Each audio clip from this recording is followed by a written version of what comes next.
Welcome to TSAT. This is Ishwar Kumar. So ఈ వీడియోలో మనం తెలంగాణ మార్చ్ 2025 కరెంట్ అఫైర్స్ని డిస్కస్ చేసుకోబోతున్నాం. So let us start. So ముందుగా ఇక్కడ చూసుకున్నట్లయితే యువతకు నైపుణ్యాభివృద్ధి లక్ష్యంగా స్కిల్ యూనివర్సిటీతో సిస్కో ఒప్పందం జరిగింది అనేటువంటి అంశం మనకి కనిపిస్తూ ఉంది. సో ఇక్కడ తెలంగాణ ప్రభుత్వము యువతకు వారి యొక్క స్కిల్స్ని ఎన్హాన్స్ చేయడానికి, డెవలప్ చేయడానికి, లేనటువంటి వారికి స్కిల్స్ని ఇచ్చేటువంటి ఉద్దేశంతోనే ఈ యొక్క అగ్రిమెంట్స్ అనేటువంటివి చేసుకుంటా ఉన్నాయి. దానిలో భాగంగానే స్కిల్ యూనివర్సిటీని ఏర్పాటు చేశారు తెలంగాణ రాష్ట్రంలో. దానిలో భాగంగానే స్కిల్ యూనివర్సిటీని మనం ఏర్పాటు చేసుకోవడం జరిగింది. ఓకే, సో స్కిల్ యూనివర్సిటీని ఏర్పాటు చేసుకొని దీని ద్వారా, ఈ యూనివర్సిటీ ద్వారా విద్యార్థులకు, యువతకు స్కిల్ అందించేటువంటి ఉద్దేశంతోనే స్కిల్ని ఆల్రెడీ ప్రొవైడ్ చేస్తున్నటువంటి సిస్కో నెట్వర్కింగ్ అకాడమీ ఏదైతే ఉందో దానితో అగ్రిమెంట్ అయితే చేసుకున్నారు. ఇంకొక అంశం, ఇక్కడ తెలంగాణలో టాస్క్ అనేటువంటి ఒక అకాడమీ ఉందండి. సో దాన్ని Telangana academy for skill and knowledge అని అంటాం. Task Telangana academy for skill and knowledge అనేటువంటి ఒక వ్యవస్థ తెలంగాణలో ఆల్రెడీ ఉంది. ప్రభుత్వ రంగ సంస్థ, ప్రైవేట్ రంగ సంస్థ సిస్కో నెట్వర్కింగ్ అకాడమీ రెండింటి మధ్య ఒప్పందం జరిగింది. ఈ రెండు సంస్థలు కలిసి తెలంగాణలో ఉన్నటువంటి యువతకు, చదువుతున్నటువంటి యువతకు, చదువుకున్నటువంటి యువతకు నైపుణ్యాన్ని అభివృద్ధి చేస్తారు, పెంచుతారు. ఇంకొక అంశంగా మనం చెప్పుకుందాం. ఇంకొక అంశం ఏంటి అంటే ఇక్కడ ఇట్లా ఈ విధంగా స్కిల్ అనేటువంటిది పెంచడం ద్వారా విద్యార్థులను, యువతను ఈ యొక్క కంపెనీస్ ఏవైతే ఉన్నాయో, ఇండస్ట్రీస్ ఏవైతే ఉన్నాయో వాటికి కావాల్సినటువంటి విధంగానే ముందుగానే తయారు చేస్తూ ఉంటారు. సో తయారు చేసిన తర్వాత ఏమవుద్ది, సో ఏదైతే వీళ్ళు ఆల్రెడీ వీరి యొక్క యూత్లో స్కిల్స్ ఆల్రెడీ ఉంటాయో ఇండస్ట్రీస్కి తగ్గట్టుగా వెంటనే అప్పుడు ఇండస్ట్రీస్ రిక్రూట్మెంట్ చేసుకోవడానికి పాసిబిలిటీ ఉంటుంది. ఇంకొక అంశం ఏంటి, స్కిల్డ్ మ్యాన్ పవర్ని ప్రభుత్వమే నేరుగా ఈ యొక్క ఇండస్ట్రీస్కి ఇవ్వడానికి పాసిబిలిటీ ఉంటుంది. సో స్కిల్డ్ మ్యాన్ పవర్ని ప్రభుత్వము బై డిఫాల్ట్గా, ఇన్స్టాంట్గా, రెడీమేడ్గా ఇండస్ట్రీస్కి ఇస్తే కనుక ఇండస్ట్రీస్ యొక్క ప్రొడక్షన్ అనేటువంటిది వెంటనే పెంచడానికి పాసిబిలిటీ ఉంటుంది. సో క్రమేపీ స్కిల్డ్ మ్యాన్ ఫోర్స్ ఎప్పుడైతే ఇండస్ట్రీస్ దగ్గర ఉంటుందో వాళ్ళు ప్రొడక్టివిటీ పైన ప్రాపర్ స్టాండర్డైజ్డ్ ప్రొడక్టివిటీని పెంచేటువంటి కార్యక్రమాలు కూడా మనకు కనిపిస్తూ ఉంటాయి. ఎప్పుడైతే స్టాండర్డ్ ప్రొడక్టివిటీని పెంచుతారో ఆ ప్రొడక్ట్స్ అన్నీ కూడా వివిధ దేశాలలో ఆ దేశంలో ఉన్నటువంటి ఉత్పత్తులతో పోటీ పడుతుంది. సో కాంపిటేటివ్నెస్ స్పిరిట్ అనేటువంటిది ఉంటుంది అన్నమాట. సో ఎప్పుడైతే కాంపిటేటివ్ స్పిరిట్ ఉంటుందో అప్పుడు ఆ దేశంలో ఉన్నటువంటి ఉత్పత్తులతో పోటీ పడ్డప్పుడు సో ఎక్కువ పర్చేజ్ ట్రాన్సాక్షన్స్, ట్రేడ్ అనేటువంటిది జరగడానికి పాసిబిలిటీ ఉంటుంది. సో ఎప్పుడైతే ఎక్కువ ట్రేడ్ అనేటువంటిది జరుగుతూ ఉంటుందో సో గణనీయంగా ఇక్కడ ఏం జరుగుతుంది అండి, ఇక్కడ ఎక్స్పోర్ట్స్ పెరిగి ఒక ప్రాంతం, ఒక దేశం యొక్క ఎక్స్పోర్ట్స్ పెరిగి ఇంపోర్ట్స్ అనేటువంటి తగ్గడానికి ఛాన్సెస్ ఎక్కువగా ఉంటాయి. సో ఎగుమతులు పెరిగి దిగుమతులు తగ్గుతూ ఉంటాయి. సో ఎప్పుడైతే ఒక దేశము కానీ, ఒక ప్రాంతము కానీ, రాష్ట్రం నుంచి ఎగుమతులు పెరుగుతున్నాయి, దిగుమతులు తగ్గుతున్నాయి అంటే అప్పుడు ఆ రాష్ట్రము కానీ, ఆ దేశం యొక్క ఎకానమీ సైజ్ అనేటువంటిది పెరుగుతూ వస్తూ ఉంది అని అర్థం అన్నమాట. క్లియర్ కదా. ఫర్ ఎగ్జాంపుల్ స్టేట్ మనం చూసుకుంటే స్టేట్ యొక్క జిఎస్డిపి అనేటువంటిది పెరుగుతుంది అని ఒక అర్థం. లేదా కంట్రీ చూసుకుంటే కంట్రీ యొక్క జీడిపి, దేశ స్థూల ఆదాయము, గ్రాస్ డొమెస్టిక్ ప్రొడక్ట్ అనేటువంటిది పెరుగుతుంది అనేటువంటిది కాన్సెప్ట్గా మనం చెప్పుకుంటాం అనమాట. లేదు ఫర్దర్గా ఇంకొక బెనిఫిట్ మనం చెప్పుకోవచ్చు, ఎక్కువ యూత్కి స్కిల్ని, ఇండస్ట్రీస్కి కావాల్సినటువంటి స్కిల్ని మనం ప్రభుత్వమే అందించింది అనుకోండి, అప్పుడు ఆ యువత మెరుగైనటువంటి ఉద్యోగాలను విదేశాలకు చెందినటువంటి కంపెనీలలో పొందడానికి ఛాన్సెస్ ఉంటాయి. సో అప్పుడు మన యువత విదేశాలకు చెందినటువంటి కంపెనీలలో ఒక ఎంప్లాయ్మెంట్ అనేటువంటిది పొందినప్పుడు ఆ దేశంలో పనిచేస్తూ అక్కడ ఉన్నటువంటి ఏదైతే మనకి అమౌంట్ ఏదైతే ఉందో రెమిటెన్స్ రూపంలో స్వదేశానికి పంపిస్తున్నప్పుడు అప్పుడు కూడా ఇక్కడ ఆ దేశం యొక్క జీడిపి పెరగడానికి ఛాన్సెస్ ఉంటాయి. దానితో పాటు బ్యాలెన్స్ ఆఫ్ పేమెంట్స్ అనేటువంటివి సర్ప్లస్గా అవడానికి ఛాన్సెస్ ఎక్కువగా ఉంటాయి అన్నమాట. సో బ్యాలెన్స్ ఆఫ్ పేమెంట్స్ అనేటువంటివి సర్ప్లస్ అవడానికి, డిఫిసిట్ కాకుండా సర్ప్లస్ అవ్వడానికి ఛాన్సెస్ అనేటువంటివి ఉంటాయి అని మనకు తెలియవస్తూ ఉంది దీని వలన. ఇంకొక అంశం చూద్దాం. ఇక్కడ సెర్ప్లో మెప్మా విలీనం అనేటువంటి అంశం కనిపిస్తూ ఉంది. ఇక్కడ ప్రధానంగా మనం గుర్తుపెట్టుకోవాల్సిన అంశాలు ఏంటి అంటే ఒకటి వీటి యొక్క ఫుల్ ఫామ్స్ ఇంపార్టెంట్, ఎందుకంటే గతంలో అడిగి ఉన్నారు. సో సెర్ప్ అంటే ఏంటి అంటే society for elimination of rural poverty అని చెప్తా ఉంటాం. సో రూరల్ పావర్టీ అంటే లైక్ గ్రామీణ ప్రాంతంలో ఉన్నటువంటి పేదరికం ఏదైతే ఉందో పేదరికం నిర్మూలనకు సంబంధించి ఆ నిర్మూలన చేసేటువంటి సంస్థే సెర్ప్ అనేటువంటి సంస్థ అనమాట.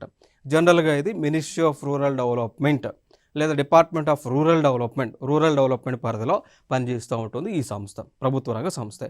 So society for elimination of rural poverty rural ఏరియాలో.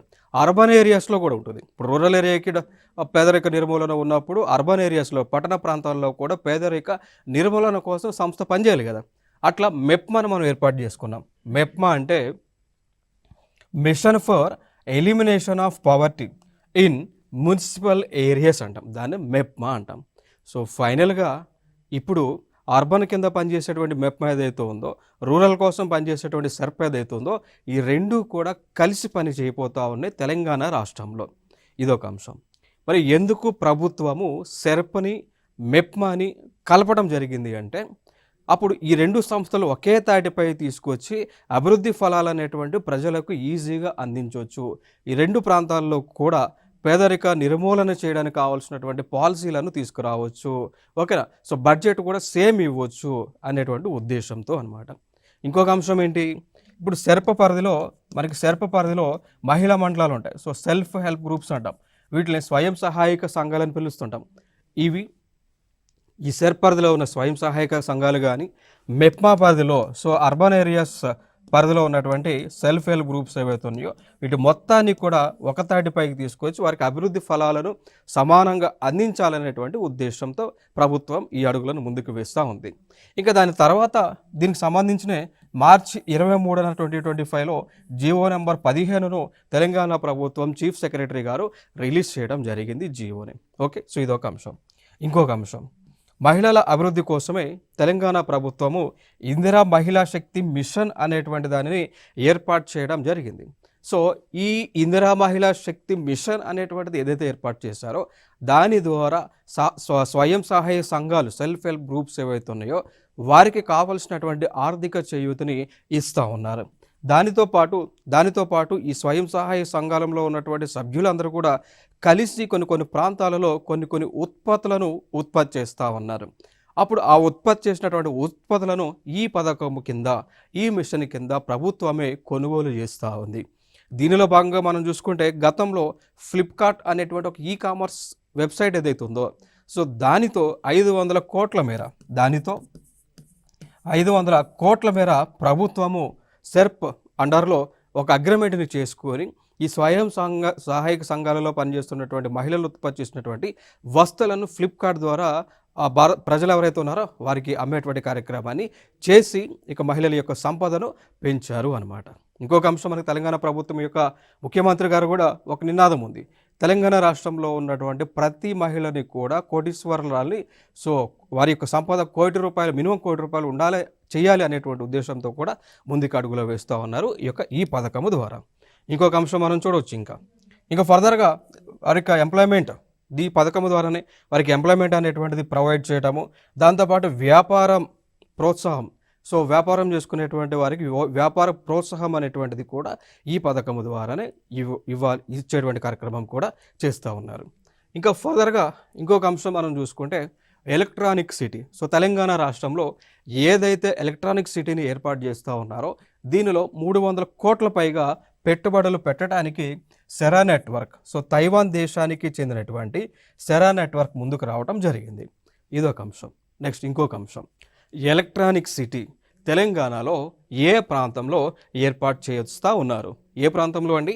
రంగారెడ్డి జిల్లాలో కొంగర కలన్ అనేటువంటి ఒక ప్రాంతం ఏదైతే ఉందో అక్కడ ఎలక్ట్రానిక్ సిటీని ఏర్పాటు చేస్తూ ఉన్నారు తెలంగాణ ప్రభుత్వం.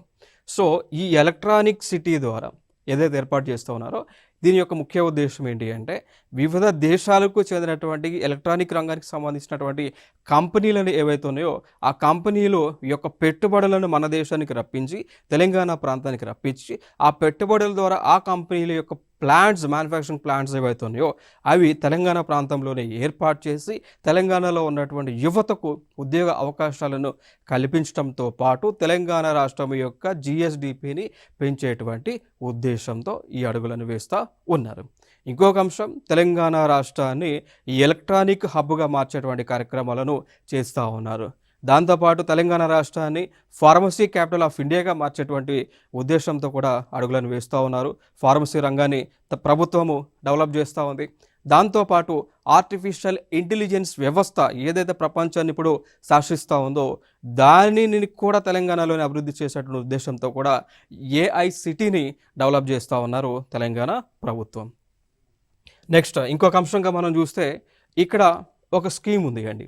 సో కేంద్ర ప్రభుత్వము మినిస్ట్రీ ఆఫ్ టూరిజంలో ఉన్నటువంటి మంత్రిత్వ శాఖ, మినిస్ట్రీ ఆఫ్ టూరిజం అనేటువంటి సో కేంద్ర పర్యాటక శాఖ ఏదైతే ఉందో వీరు ఒక పథకాన్ని గతంలో లాంచ్ చేశారు. స్కీమ్ అంటాం దాన్ని, ప్రసాద్ అనేటువంటి ఒక స్కీమ్. ఫుల్ ఫామ్ మనం చూసుకుంటే pilgrimage rejuvenation and spiritual augmentation drive అని అంటాం. క్లియర్ కదా. సో మినిస్ట్రీ ఆఫ్ టూరిజం వారు 2014లో ప్రసాద్ అనేటువంటి ఒక స్కీమ్ని లాంచ్ చేశారు. ప్రసాద్ యొక్క ఫుల్ ఫామ్ మనం చూసుకుంటే pilgrimage rejuvenation and spiritual augmentation డ్రైవ్గా మనం చెప్తూ ఉంటామండి. సో ఈ పథకం యొక్క ముఖ్య ఉద్దేశం ఏంటి అంటే తెలంగాణ రాష్ట్రమే కాదు, జనరల్గా ఇండియా మొత్తంలో కూడా సో 28 రాష్ట్రాలు, 8 కేంద్రపాలిత ప్రాంతాలు ఏవైతే ఉన్నాయో ఈ ప్రాంతాలలో ఉన్నటువంటి పురాతనమైనటువంటి గుడులు కావచ్చు, పురాతనమైనటువంటి వారసత్వ సంపద కావచ్చు, లైక్ హెరిటేజ్ సైట్స్ కావచ్చు, వీటిని ఉన్నటువంటి వాటిని రీడెవలప్ చేయటము లేదా ఆల్రెడీ రీడెవలప్మెంట్ అయినటువంటి వాటిని ప్రొటెక్ట్ చేయటము, రక్షించటము, ఫ్యూచర్ జనరేషన్స్కు ఈ సంపదను వారసత్వంగా అందించే ఉద్దేశమే ఈ ప్రసాద్ అనేటువంటి స్కీమ్ని లాంచ్ చేయడం జరిగింది కేంద్ర ప్రభుత్వం. దీనిలో భాగంగా మనకు తెలంగాణ రాష్ట్రంలో ఆల్రెడీ ఒక టెంపుల్ ఉంటుంది, బల్కంపేట ఎల్లమ్మ టెంపుల్. ఆ టెంపుల్ని ఈ ప్రసాద్ స్కీమ్ కింద సెలెక్ట్ చేయడం జరిగింది కేంద్ర ప్రభుత్వం. సో సెలెక్ట్ చేయడమే కాకుండా ఆ టెంపుల్ యొక్క డెవలప్మెంట్ కోసం, అభివృద్ధి కోసం నిధులను కూడా మంజూరు చేశారు. చూస్తావే 4.21 కోట్లు, 4,21,00,000 రూపాయలను కేంద్ర ప్రభుత్వం ప్రసాద్ స్కీమ్ కింద హైదరాబాద్లో, తెలంగాణ రాష్ట్రంలో హైదరాబాద్లో ఉన్నటువంటి బల్కంపేట ఎల్లమ్మ దేవాలయానికి గుడి అభివృద్ధి కోసం విడుదల చేసింది. ఇదొక అంశం. నెక్స్ట్ ఇంకొక అంశం, ఇక్కడ స్వదేశీ దర్శన్ అనేటువంటి ఇంకొక పథకం ఉంది అండి. స్వదేశీ దర్శన్ యొక్క పథకం యొక్క ముఖ్య ఉద్దేశం ఏంటి అంటే భారతదేశంలో ఉన్నటువంటి టూరిజం ప్లేసెస్, పర్యాటక ప్రాంతాలు ఏవైతే ఉన్నాయో ఆ ప్రాంతాలను డెవలప్ చేసి అక్కడ టూరిజం ఇండస్ట్రీ అనేటువంటిది సర్వైవ్ అయ్యే విధంగా తగు చర్యలను తీసుకోవడమే స్వదేశీ దర్శన్ స్కీమ్ యొక్క ముఖ్య ఉద్దేశం. సో ఆ స్కీమ్ కింద మనకి భువనగిరి కోట ఏదైతే ఉందో, సో భువనగిరి ఫోర్ట్ ఏదైతే ఉందో ఆ ఫోర్ట్ దగ్గర రోప్ వేని ఏర్పాటు చేయాలి అనేటువంటి ఉద్దేశంతోనే 56,81,80,00,000 రూపాయలను శాంక్షన్ చేయడం జరిగింది. సో ఇంత అమౌంట్తో భువనగిరి కోట దగ్గర రోప్ వేని నిర్మించబోతూ ఉన్నారు. సో మరి ఇక్కడ కాంపిటేటివ్ ఎగ్జామ్స్ పాయింట్ ఆఫ్ వ్యూలో మనం ఏ అంశాలు గుర్తుపెట్టుకోవాలి అంటే, ఫర్ ఎగ్జాంపుల్ గతంలో క్వశ్చన్స్ అడిగిన మాదిరిగా అడిగినటువంటి విధంగా మనం చూస్తే ఇక్కడ లైక్ ఇటీవల ప్రసాద్ స్కీమ్ కింద ఏ ప్రాంతాన్ని కేంద్ర ప్రభుత్వము ఎంపిక చేయడం జరిగింది? ఒక పాయింట్. ప్రసాద్ స్కీమ్ కింద బల్కంపేట ఎల్లమ్మ టెంపుల్ని, స్వదేశీ దర్శన్ కింద మనం చూసుకుంటే భువనగిరి ఫోర్ట్, అక్కడ రోప్వే. సో ఇవి సెలెక్ట్ చేసుకోవడం జరిగింది. ఇక ఫర్ ఎగ్జాంపుల్గా మనం తీసుకుంటే గతంలో మనం చూసినట్టయితే అంటే ఆల్రెడీ గ్రూప్ 1లో అడిగినటువంటి క్వశ్చన్ అనమాట. ఏ క్వశ్చన్ అంటే గతంలో జరిగినటువంటి గ్రూప్ 1 టీజీపీఎస్సీ నిర్వహించినటువంటి ఎగ్జామ్లో ఏ క్వశ్చన్ అంటే ఇటీవల భారత రాష్ట్రపతి గారు సందర్శించి ప్రసాద్ స్కీమ్ కింద ఎంపిక చేసినటువంటి ప్రదేశం ఏంటి అని అడిగారు అనమాట. ఏ ప్రదేశము అంటే భద్రాచలం. సో శ్రీరాముల వారి యొక్క క్షేత్రం ఏదైతే ఉందో ఆ క్షేత్రం భద్రాచలం ఏదైతే ఉందో ఆ ప్లేస్ని ప్రసాద్ స్కీమ్ కింద సెలెక్ట్ చేసి డెవలప్ చేయడం జరిగింది. సో దానికి సెలక్షన్ టైంలో కూడా మనకి భారత రాష్ట్రపతి గారు ద్రౌపది ముర్ము గారు వారు రావడం జరిగింది తెలంగాణ ప్రాంతం భద్రాచలం శ్రీ రాముని యొక్క దేవాలయ సందర్శన నిమిత్తం అనమాట. సో అట్లా ఆ విధంగా క్వశ్చన్స్ అడిగారు కాబట్టి ఇప్పుడు కూడా అడగడానికి కూడా స్కోప్ ఉంది కాబట్టి వెరీ ఇంపార్టెంట్ ఏరియాస్ ఇవి. ఇంకొక అంశం చూద్దాం. అమర్ రాజా గిగా ఫ్యాక్టరీ సహా 4 సంస్థలకు శంకుస్థాపన చేయడం జరిగింది. సో ఈ శంకుస్థాపనకు సంబంధించి మన కేంద్ర మంత్రి అశ్విని వైష్ణవ్ గారు కూడా ముఖ్య అతిథిగా హాజరయ్యి ఈ 4 సంస్థల యొక్క శంకుస్థాపన చేయడం జరిగింది. అవే మనం చూసుకుంటే 1 Amar Raja giga factory 1, 2 Altmin private limited, 3 cell energy private limited, 4 Loham materials private limited. ఈ 4 సంస్థలను తెలంగాణ రాష్ట్రంలో ఉన్నటువంటి మహబూబ్ నగర్ జిల్లాలో, సో మహబూబ్ జిల్లా కేంద్రానికి సమీపంలో ఉన్నటువంటి దివిటిపల్లి దగ్గర శంకుస్థాపన చేశారు. క్లియర్ కదా? సో ఇదొక అంశంగా చెప్పుకోవచ్చు. మరి ఈ అమర్ రాజా గిగా ఫ్యాక్టరీ అనేటువంటిది సాధారణంగా మనం చూసుకుంటే వీరు ఎలక్ట్రిక్ వెహికల్స్ యొక్క బ్యాటరీలను వీరు ఉత్పత్తి చేస్తూ ఉంటారు అండి. దాంతోపాటు ఇదే అమర్ రాజా ఫ్యాక్టరీ వారు లిథియం అయాన్ బ్యాటరీస్ని కూడా, సో లిథియం అయాన్ బ్యాటరీస్ని మ్యానుఫ్యాక్చరింగ్ చేస్తూ ఉన్నారు. దాంతోపాటు acid batteries, so H2 sulphuric acid batteries కానీ హైడ్రోక్లోరైడ్ బ్యాటరీస్ని కానీ వీరు ఇదే అమర్ రాజా ఫ్యాక్టరీ వారు తయారు చేస్తూ ఉన్నారు. ఆల్రెడీ ఫ్యాక్టరీ గుంటూరులో కార్యక్రమాలు నిర్వహిస్తూ ఉంది. గుంటూరులో ఆల్రెడీ ఫ్యాక్టరీ ఉంది. కొత్త ఫ్యాక్టరీ తెలంగాణకి కూడా విస్తరించడం జరిగింది వీరే. నెక్స్ట్ ఇంకొక అంశం చూద్దాం. తెలంగాణ రైజింగ్ 2050 నినాదంతో తెలంగాణ రాష్ట్ర ప్రభుత్వం అభివృద్ధి పదంగా అడుగులు వేస్తూ ఉన్నారు. సో తెలంగాణని 2050 కల్లా భారతదేశంలోనే అభివృద్ధి అంటే హైయెస్ట్ డెవలప్డ్ స్టేట్గా మార్చాలనేటువంటి ఉద్దేశంతోనే అడుగులు వేస్తూ ఉన్నారు. సో 2050 కల్లా తెలంగాణ రాష్ట్రాన్ని భారతదేశంలోనే ఎకానమీ పరంగా, ఎంప్లాయ్మెంట్ పరంగా, స్కిల్ పరంగా ఫస్ట్ ప్లేస్లో నిలబెట్టాలనేటువంటి ఉద్దేశం అన్నమాట. దీని యొక్క అంబిషన్. సో ఈ కోవలోనే దానిని ఫోకస్ చేస్తూనే మనకి తెలంగాణ ప్రభుత్వము 2025-26 సంబంధించినటువంటి స్టేట్ బడ్జెట్ని రిలీజ్ చేశారు. రిలీజ్ చేసింది కూడా ఆర్థిక మంత్రి అయినటువంటి బట్టి విక్రమార్క గారు రిలీజ్ చేశారు.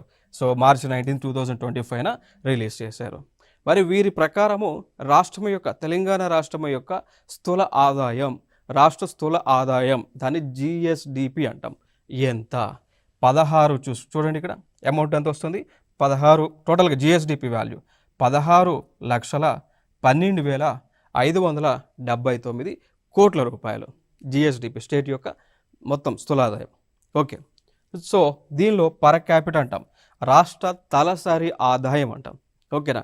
సో జనరల్గా ఎట్ వస్తుంది తలసరి ఆదాయం GSDP బై తెలంగాణ యొక్క టోటల్ పాపులేషన్తో వేస్తే వచ్చేటువంటి ఫిగరే పర్ క్యాపిటల్. సో రాష్ట్ర తలసరి ఆదాయం అనమాట. అంటే ఆన్ యావరేజ్గా మనం చూసుకుంటే తెలంగాణ రాష్ట్రంలో ప్రతి ఒక్కరికి కూడా యావరేజ్గా సంవత్సర కాలానికి ఇంత ఇన్కమ్ వస్తుంది అని. ఎంత అండి? 3,79,751 రూపీస్ అనమాట. తెలంగాణ రాష్ట్రంలో తలసరి ఆదాయం ఈ విధంగా ఉంది. మరి తెలంగాణ రాష్ట్రం యొక్క వృద్ధి రేటు ఎంత, GSDP గ్రోత్ రేట్ ఎంత అన్నప్పుడు 10.1%గా కనిపిస్తూ ఉంది. సో దీనికి సంబంధించి బడ్జెట్ ఇప్పుడు GSDP 16,12,579 కోట్లు ఉంటే దీనిలో బడ్జెట్ పరంగా మనం చూసుకుంటే బడ్జెట్ రిలీజ్ చేసింది 3,04,965 కోట్ల రూపాయలకు సంబంధించిన బడ్జెట్ని రిలీజ్ చేశారు. ఇది ఒక ఇంపార్టెంట్ అంశం. సో టోటల్ బడ్జెట్ ఫిగర్ అయితే ఇది అండి, 3,04,965 కోట్ల రూపాయలు తెలంగాణ రాష్ట్రం యొక్క 2025కి సంబంధించిన బడ్జెట్ ఇది. సో దీనిలో రెవెన్యూ ఖర్చుని, సో రెవెన్యూ వ్యాయం అంటారు. ఓకేనా? సో రెవెన్యూ ఎక్స్పెండిచర్ అంటాం. ఎంత చేయబోతా ఉన్నారు? 2,26,982 కోట్లను చేయబోతూ ఉన్నారు. దాని తర్వాత మూలధన వ్యాయం అంటాం. సో దాన్నే ఏమంటామండి? క్యాపిటల్ ఎక్స్పెండిచర్ అంటాం. సో జనరల్గా క్యాపిటల్ ఎక్స్పెండిచర్ అనేటువంటిది దేనికి సంబంధించింది అంటే ఒక రాష్ట్రం కానీ ఒక దేశం కానీ వనరులను సృష్టించడానికి, ఇన్ఫ్రాస్ట్రక్చర్ని ఏర్పాటు చేయడానికి, మ్యానుఫ్యాక్చరింగ్ యూనిట్స్ని లేదంటే మిషనరీని కొనడానికి, కొనుగోలు చేయడానికి ఖర్చు పెట్టేటువంటి డబ్బులనే క్యాపిటల్ ఎక్స్పెండిచర్ అంటాం అన్నమాట. అర్థమైందా? ఇప్పుడు ఫర్ ఎగ్జాంపుల్ ఒక కంపెనీ తీసుకుంటే కంపెనీలో కావాల్సిన మిషనరీని కొనుగోలు చేస్తే దాన్ని క్యాపిటల్ ఎక్స్పెండిచర్గా మనం పిలుస్తూ ఉంటాం అన్నమాట. రెవెన్యూ ఎక్స్పెండిచర్ ఏమో రెవెన్యూ జనరేట్ చేయడానికి ఖర్చు పెట్టేటువంటివి. ఫర్ ఎగ్జాంపుల్ ఎంప్లాయీస్కి శాలరీస్ ఇచ్చారు అనుకోండి, ఎంప్లాయీస్కి శాలరీస్ ఇస్తున్నారు అంటే అక్కడ ఏం జరుగుతుంది? ఎంప్లాయీస్ ఏం చేస్తూ ఉన్నారు? పని చేస్తూ ఉన్నారు. ఎంప్లాయీస్ పని చేస్తూ ఉన్నారు అంటే అక్కడ రెవెన్యూ అనేటువంటిది డెవలప్ అవుతూ ఉంది. సో దానిని రెవెన్యూ ఎక్స్పెండిచర్, రెవెన్యూయింగ్గా మనం పిలుస్తూ ఉంటాం. నెక్స్ట్ ద్రవ్య లోటు అని పిలుస్తూ ఉంటాం. సో ద్రవ్య లోటు వచ్చేసి 54,009 కోట్ల రూపాయలు ఉంది. రెవెన్యూ మిగులేమో 2,738 కోట్ల రూపాయలుగా ఉంది. సో ఇది తెలంగాణ బడ్జెట్కి సంబంధించింది. టోటల్గా నికర లోటు మనం చూసుకుంటే 498 క్రోర్స్ అయితే ఉంది. ఇంకా తెలంగాణకు సంబంధించి ఒక అవార్డుని ఇచ్చారు. సో లైక్ ఒక రైతుకు వారే పద్మారెడ్డి గారు వీరికి ఉత్తమ ఉద్యాన రైతు పురస్కారాన్ని అందించడం జరిగింది. సో పద్మారెడ్డి గారు నల్గొండ జిల్లా చందంపేట మండలంకి చెందినటువంటి రైతు అనమాట. ఓకే, సో వీరి టోటల్ పేరు లోకసాని పద్మారెడ్డి గారు. సో వీరికి వచ్చినటువంటి ఉత్తమ ఉద్యాన రైతు అర్థమైందా? సో హార్టికల్చర్లో ఆయన ఎక్కువ పంటను పండించినటువంటి సందర్భాన ఆయన పండించినటువంటి పంటని అంటే ఏదైతే వారిని కొత్త టెక్నాలజీని ఇంప్లిమెంట్ చేస్తున్నారో దాన్ని గుర్తిస్తూ ఈ యొక్క అవార్డుని ప్రజెంట్ చేశారు. అవార్డుని ప్రజెంట్ చేసింది జాతీయ ఉద్యాన పరిశోధన మండలి వారు ఈ యొక్క అవార్డుని ప్రజెంట్ చేయటం జరిగింది. క్లియర్ కదా? ఇదొక అవార్డు, సింపుల్గా గుర్తుపెట్టుకోవాలి. సో నేషనల్ హార్టికల్చర్ ఫెయిర్ 2025 ఏదైతే జరిగి ఉందో సో దానిలో ఈ యొక్క అవార్డుని ప్రజెంట్ చేశారు. ఓకే, సో తెలంగాణ నుంచి, రాష్ట్రం నుంచి అవార్డు పొందినటువంటి వ్యక్తి కాబట్టి సో డైరెక్ట్గా నేమ్స్ అడుగుతూ ఉంటారు. సో నేమ్స్ అడుగుతారు. సో పేరే లోకసాని పద్మారెడ్డి. సో ఉత్తమ ఉద్యాన రైతు పురస్కారాన్ని వారు పొందారు. ఇంకొక అంశం, ఒకసారి మన బడ్జెట్స్ ఏదైతే మనం మాట్లాడి ఉన్నామో ఆ బడ్జెట్లో ఉన్నటువంటి దేని ఖర్చు ఎంత, కేంద్ర పన్నుల వాటా ఎంత, పన్ను ఆదాయం ఎంత, పన్నేతర ఆదాయం ఎంత అనేటువంటి అంశాలను ఒకసారి 1 by 1 మనం ఇక్కడ చూద్దామండి. సో రెవెన్యూ రాబడులు చూస్తే బడ్జెట్ అంచనా ప్రకారం, ప్రజెంట్ బడ్జెట్ అంచనా ప్రకారం చూస్తే 2,29,720.62 క్రోర్స్ ఉంది. అండ్ కేంద్ర పన్నుల వాటా వచ్చేసి దీనిలో 29,899.62 899.77 క్రోర్స్ అయితే ఉంది. ఓకే, అంటే కేంద్రం నుంచి పన్నుల రూపంలో సెంట్రల్ ట్యాక్సెస్ అనేటువంటివి తెలంగాణ రాష్ట్రానికి అంటే ఆన్ అన్ యావరేజ్గా తీసుకుంటే, ఓవరాల్గా తీసుకుంటే 30,000 క్రోర్స్ అనమాట రాబోతా ఉంది అని అర్థం. చూసారా, 29,899.77 క్రోర్స్ అనమాట. ఓకే, నెక్స్ట్ ఇంకొక అంశం పన్ను ఆదాయం. సో ట్యాక్స్ వచ్చింది. సో ట్యాక్స్ ఎంత అండి? చూడండి ఇక్కడ 1,45,419.58 ఓకే కోట్లు అనమాట. కోట్లలో పన్ను ఆదాయం. సో పన్నేతర ఆదాయం అన్నప్పుడు నాన్ ట్యాక్స్ రిసిప్ట్స్ అంటాం.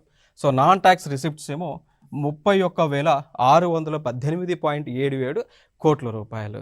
దాని తర్వాత గ్రాంట్స్ మనం చూసుకుంటే 22,782.50 క్రోర్స్ అనమాట.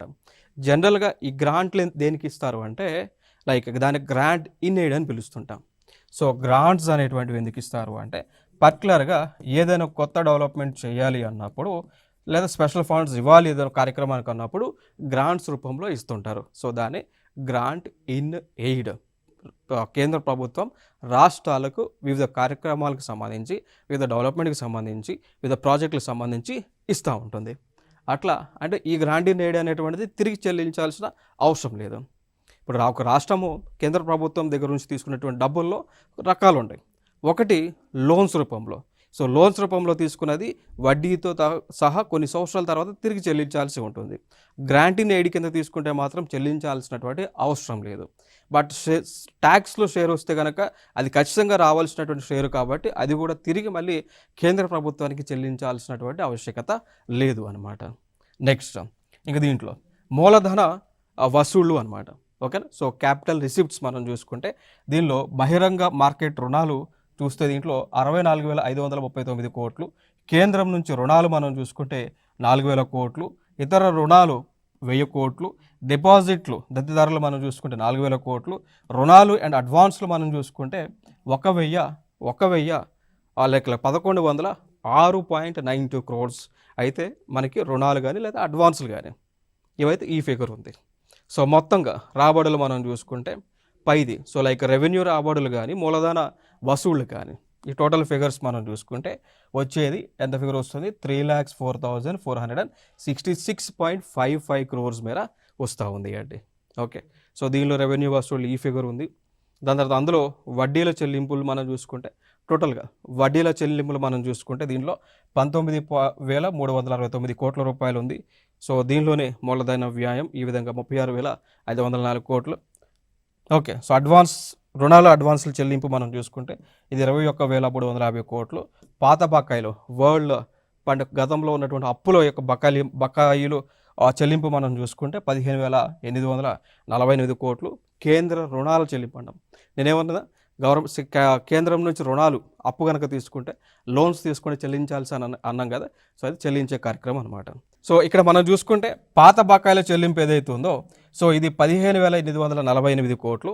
కేంద్ర రుణాలు చెల్లింపు ఏదైతే ఉందో ఆ రుణాలు అనేటువంటివి 440 కోట్లు సో 440.85 కోట్లు చెల్లించబోతా ఉన్నారు అండి. ఇక దాని తర్వాత ఇతర రుణాలు ఇవన్నీ కూడా చూసుకుంటే 3,738.66 కోట్ల మేర చెల్లించబోతా ఉన్నారు. సో టోటల్గా మొత్తం వ్యాయం మనకు చూస్తే సేమ్ ఇదే ఫిగర్ వస్తుంది అనమాట. సో 3,04,965 కోట్ల రూపాయలు అండి. ఓకే, సో ఇవి కంప్లీట్గా మనం చెప్పుకోవాలంటే తెలంగాణకు సంబంధించినటువంటి బడ్జెట్ ఫిగర్స్ ఇవన్నీ కూడా. సో సమగ్ర స్వరూపం ఇదంతా కూడా మొత్తం కంప్లీట్ ఫిగర్ అంతా కూడా ఇన్ టర్మ్స్ ఆఫ్ క్రోర్స్లోనే. నెక్స్ట్ ఇంకొక అంశం మనం చూద్దాం, ఆరోగ్యశ్రీ పథకం సంబంధించి. సో ఆరోగ్యశ్రీకి అందలం అనేటువంటిది కనిపిస్తూ ఉంది. అంటే ఈ బడ్జెట్లో స్పెషల్ ఇంపార్టెన్స్ తీసుకొని తెలంగాణ రాష్ట్ర ప్రభుత్వం ముఖ్యమంత్రి గారు కొన్ని స్పెషల్ కేటాయింపులను చేశారు. అందులో ఒకటి ఆరోగ్యశ్రీ అనమాట. సో ఆరోగ్యశ్రీ పథకం గతంలో మనం చూసుకుంటే 5 lakhs రూపీస్ లిమిట్ ఉండేది అండి. సో ప్రతి ఒక్క ఫ్యామిలీకి 5 లక్షల రూపాయల వరకు మెడికల్ బెనిఫిట్స్ పొందడానికి ఉండేది. సో దాన్ని ఎన్హాన్స్ చేస్తూ 10 lakhsకు పెంచారు. ఎన్హాన్స్ చేస్తూ 10 lakhsకు పెంచారు అనమాట. సో పెంచారు కాబట్టి బడ్జెట్ కూడా పెంచాలి కాబట్టి ప్రభుత్వం ఏం చేస్తూ ఉంది అంటే ఆన్ యావరేజ్గా ప్రతి నెలకు 100 కోట్ల రూపాయలు వచ్చే విధంగా టోటల్గా సంవత్సర కాలానికి 1,143 కోట్ల రూపాయలను కేటాయించారనమాట. సో అంటే ఆన్ యావరేజ్గా ప్రతి నెల 100 కోట్ల రూపాయలు ఆరోగ్యశ్రీ పథకం కింద హాస్పిటల్స్కు ప్రభుత్వము చెల్లించడానికి ముందుకు వచ్చింది. సో దానిలో భాగంగా ఈ యొక్క ఆరోగ్యశ్రీ లిమిట్ 5 lakhs ఏదైతే ఉందో పెంచుతూ 10 lakhs వరకు చేశారు అనమాట. ఇదొక డెవలప్మెంటల్ స్కీమ్. దాంతోపాటు ఇంకోటి ఏం చేశారు, కొత్తగా 163 రకాలైనటువంటి జబ్బులను రోగాలను కొత్తగా దీనిలో చేర్చారు అండి. ఓకే, సో అది ఇంపార్టెంట్ అంశం. ఇంకొక అంశం ఏం చేశారు అంటే ఖచ్చితంగా ఈ ఏదైతే మనకి రాజీవ్ ఆరోగ్యశ్రీ పథకం ఏదైతే ఉందో సో ఇది ప్రతి ఒక్కరికి కూడా బెనిఫిట్ అవ్వాలి, ఈ పథకాన్ని కంటిన్యూ చేయాలి, ఫ్యూచర్ జనరేషన్స్కు అంటే ఇంకా ఫర్దర్ కంటిన్యూ చేయాలనేటువంటి ఉద్దేశంతోనే ఈ బడ్జెట్ను ఎన్హాన్స్ చేయడం జరిగింది ప్రభుత్వము అనమాట. ఓకే, ఇంకొక అంశం తెలంగాణ రాష్ట్రంలో విద్యా వ్యవస్థను పెంచాలనేటువంటి ఉద్దేశంతోనే తెలంగాణ పబ్లిక్ స్కూళ్లకు 500 కోట్ల రూపాయలను మంజూరు చేయడం జరిగింది, బడ్జెట్లో పెట్టారు. సో ముఖ్య ఉద్దేశం ఏంటి అంటే ప్రతి మండలానికి ఒక ఇంటర్నేషనల్ స్కూల్ని ఏర్పాటు చేయడం, దాన్ని తెలంగాణ పబ్లిక్ స్కూల్స్ అని పేరు పెట్టారు. ఏర్పాటు చేసే ఉద్దేశంతోనే ఈ యొక్క 500 కోట్ల రూపాయలను శాంక్షన్ చేసింది ప్రభుత్వము అనమాట. ఓకే, సో ఇది ఇంపార్టెంట్. ఇక దాంతోపాటు యంగ్ ఇండియా ఇంటిగ్రేటెడ్ స్కూల్స్ కోసము తెలంగాణ గురుకుల విద్యా సంస్థకు 500 కోట్ల రూపాయలను ఖర్చు చేయనున్నారు ప్రభుత్వం. మెయిన్ ఎజెండా ఇక్కడ ఏంటి, తెలంగాణ ప్రభుత్వం దేనిపైన సంబంధించి ఫోకస్ చేస్తుంది ఏంటి, ఎక్కువగా విద్యా వ్యవస్థని డెవలప్ చేయటము, వైద్య వ్యవస్థని డెవలప్ చేయటము, యూత్ కోసం స్కిల్ని డెవలప్ చేయటం, వారికి ఎంప్లాయ్మెంట్ ఆపర్చునిటీని ఇవ్వాలనేటువంటి ఉద్దేశం, మ్యానుఫ్యాక్చరింగ్ సెక్టర్ని డెవలప్ చేయటం, సర్వీస్ సెక్టర్ని డెవలప్ చేయటం, అగ్రికల్చర్ సెక్టర్ని డెవలప్ చేయటం, ఇరిగేషన్ సెక్టర్ని డెవలప్ చేసే ఉద్దేశంతో ఈ యొక్క బడ్జెట్ వైపు అడుగులు వేస్తూ ఉంది ప్రభుత్వం. సో ఇవి ఇంపార్టెంట్ ఇష్యూస్. సో నెక్స్ట్ వీడియోలో మళ్ళీ సరికొత్త అంశాలతో మీ ముందుకు రావడం జరుగుతుంది. Thank you so much.